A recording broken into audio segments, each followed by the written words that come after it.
টানা কর্মসূচির অংশ হিসেবে জামালপুরে জেলা বিএনপির মেয়াদ উত্তীর্ণ কমিটি বাতিলের দাবিতে মশাল মিছিল ও বিক্ষোভ সমাবেশ অনুষ্ঠিত হয়েছে। বিস্তারিত থাকছে জামালপুর থেকে শরীফুল ইসলাম ঝোকনের প্রতিবেদনে। আজ 7 ফেব্রুয়ারি শুক্রবার সন্ধ্যা 7টার সময় জেলা বিএনপি ও সকল অঙ্গ সংগঠনের তৃণমূল নেতৃবৃন্দের আয়োজনে এই মেয়াদ উত্তীর্ণ কমিটি বাতিলের দাবিতে বিক্ষোভ সমাবেশ অনুষ্ঠিত হয়।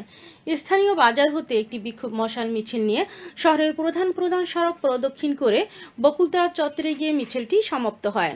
বিক্ষোভ মশাল মিছিলের শেষে সংক্ষিপ্ত সমাবেশে জেলা বিএনপি সদস্য মোশাররফ হোসেন খানের সভাপতিত্বে বিএনপির যুবদল, ছাত্রদল, শ্রমিক দল, স্বেচ্ছাসেবক দল, মৎস্যজীবী দল সহ বিভিন্ন সহযোগী ও অঙ্গ সংগঠনের নেতৃবৃন্দ বক্তব্য রাখেন।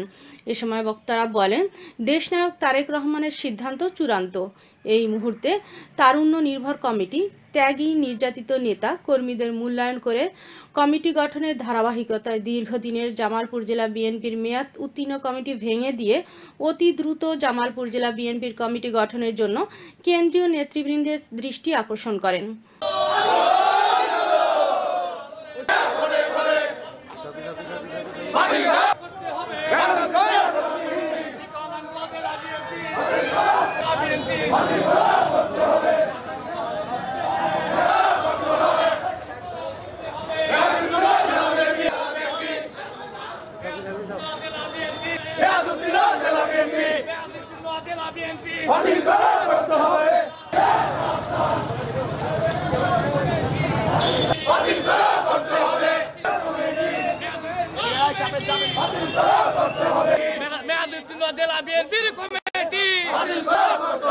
আজকের সমাবেশ এখানে সমাপ্তি ঘোষণা করা হলো।